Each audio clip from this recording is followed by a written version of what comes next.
que el acceso a la justicia es un privilegio que está determinado por la capacidad económica de las personas, por la capacidad de acceso a conocimiento legal y por la capacidad que tienen las personas de ser pacientes. ¿Y a qué me refiero con eso?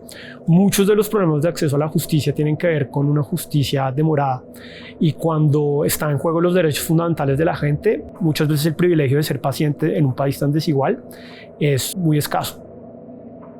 ¿Por qué los ciudadanos tienen problemas para aproximarse a la justicia y dónde arranca, digamos, este mecanismo de escepticismo y de desconfianza?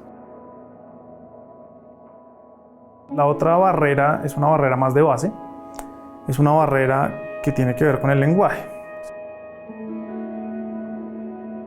Cuando uno debe enfrentarse a digamos, procesos jurídicos, a la fiscalía, a aparatos de investigación, a jueces, uno siente inmediatamente que hay un lenguaje que es difícil, oscuro, que tiene sus vericuetos, que se hace lejano para el ciudadano de a pie. Existe un problema de falta de acceso a la información de calidad, clara y confiable al momento que los ciudadanos quieran acercarse al mecanismo de tutela. Esto se debe al lenguaje jurídico tan complejo que utilizan en muchas de las fuentes judiciales de confianza, que hacen que el usuario deba buscar un operador jurídico que le traduzca este conocimiento para poder así hacer efectivo su acceso a la justicia.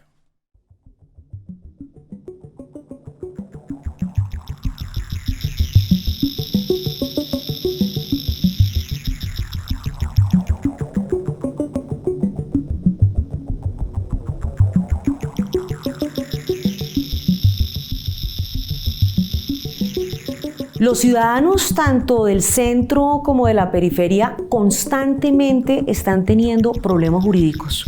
Constantemente se enfrentan a conflictos.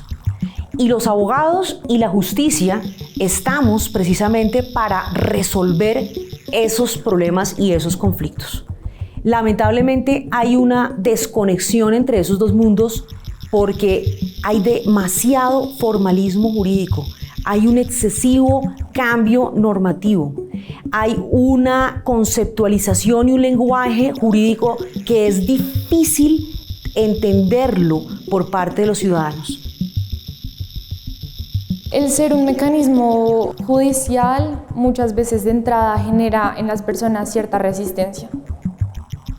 Maneja un lenguaje y una cantidad de conceptos muy específicos y quizá muy alejados de las personas que no hacen parte del mundo del derecho. Que está encriptada en un lenguaje que es poco entendible para personas que no tienen necesariamente los estudios de leyes y no necesariamente han tenido las oportunidades de acceder a educación o tecnología. Uno como ciudadano está mucho más expuesto al lenguaje digamos, de los abogados en muchos aspectos. El simple hecho de decir que uno como persona natural interactúa con organizaciones que son personas jurídicas, de alguna manera ya implica un lenguaje muy, digamos que muy técnico. Cuando uno lee un contrato, la Constitución Política de Colombia, los términos y referencias del uso de una aplicación, todo está en lenguaje muy técnico del derecho. Y esa es una barrera muy grande, porque no todo el mundo lo entiende. La percepción de los abogados está clara en que no los necesitan para interponer una tutela, pero si lo contrastan con esta población que no es abogada, todos te van a decir, la mayoría te van a decir, sí, necesitamos un abogado. Hay que mejorar este tema de la comunicación, de los términos que se utilizan, pues que sí, muy elegantes, pero ¿qué nos dicen a los ciudadanos de a pie? No nos dicen mucho. El aparato mismo debe tener unos lenguajes y una forma de aproximarse al ciudadano mucho más amigable desde el lenguaje mismo. Si el lenguaje es opaco, es difícil, es solo asequible a expertos, genera siempre en cualquier ciudadano de a pie, independientemente de su nivel educativo y de su región de proveniencia, una sensación de que él no entiende qué sucede ahí, él o ella no entienden qué sucede ahí, y entonces al no entender, desconfía y de nuevo no quiere acceder. Entonces creo que aquí también hay un reto de informar y educar transformando mucho los lenguajes. Hay que hacer un cambio de lenguajes y acercarse al lenguaje del ciudadano de a pie. La Corte tiene una iniciativa que se llama Lenguaje Claro. Digamos que es un proyecto que ellos están liderando para fomentar desde los mismos magistrados y jueces que utilicen un lenguaje mucho más sencillo para comunicarse hacia la ciudadanía.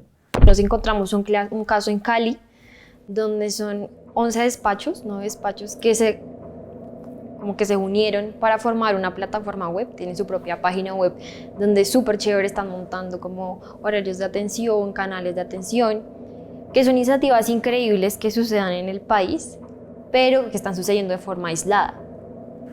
La Corte tiene un montón de canales para comunicar sus cosas, ¿no? Y el principal pues es la relatoría, que está en la página de la Corte, pero también tienen un canal de YouTube, también tienen una cuenta de Instagram, también tienen una cuenta de Twitter, tienen un podcast, tienen un periódico para contar las decisiones de la Corte, hacen comunicados de prensa.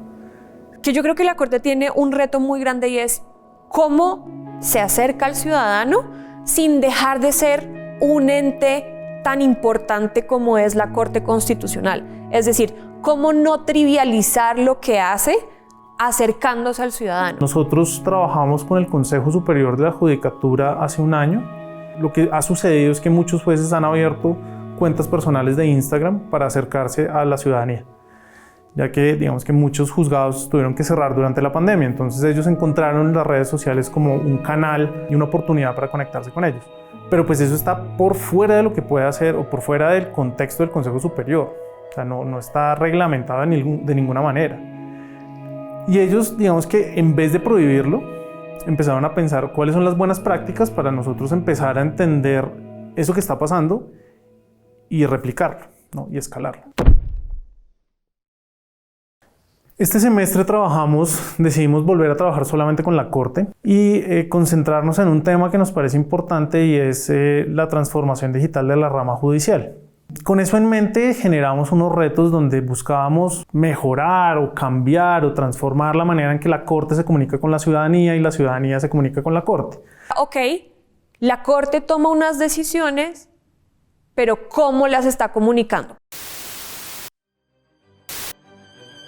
Bienvenidos a La Corte Dice, un podcast creado para los ciudadanos de a pie como tú y como yo, que de derecho poco, pero de compromiso cívico mucho. Con la intervención de invitados especiales a través de espacios de discusión, permítete informarte desde diferentes puntos de vista acerca de los temas que nos involucran a todos. El día de hoy, mi querida familia, vamos a escuchar las diferentes opiniones frente a la eutanasia en el país. Como invitados tenemos a María Inés y Emiliano, quienes tienen opiniones opuestas frente a este tema. Acompáñanos a entender y conocer lo que se dice, hace y deshace en la Corte Constitucional. La Corte Dice, un podcast de Spotify y la Corte Constitucional de Colombia.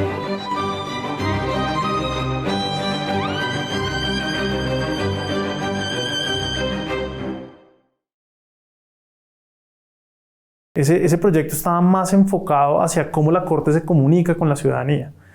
Lo primero es oír las voces, traer a distintas voces frente a un tema en particular en el que se puedan discutir estas decisiones de la Corte teniendo en cuenta distintos puntos de vista, alternativas, y que así la ciudadanía pueda entender por qué la Corte tomó la decisión que haya tomado.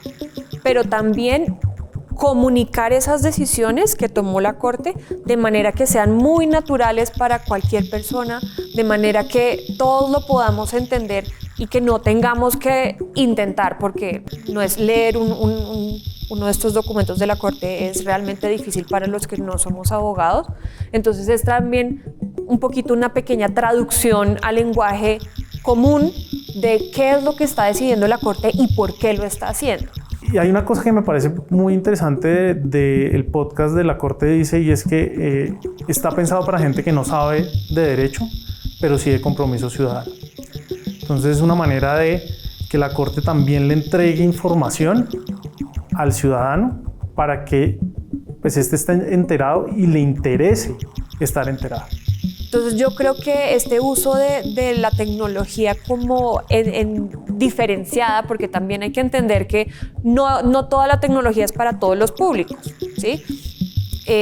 Lo que tú decías de el radio, ¿sí? En la región el radio sigue siendo un medio de comunicación importantísimo. Entonces, ¿qué tipo de contenido puede hacer la Corte para llegar a esa ciudadanía en las regiones? Y creo que entre más diversificado esté, nuevamente, sin trivializar lo que se hace, yo creo que es una ganancia para todos.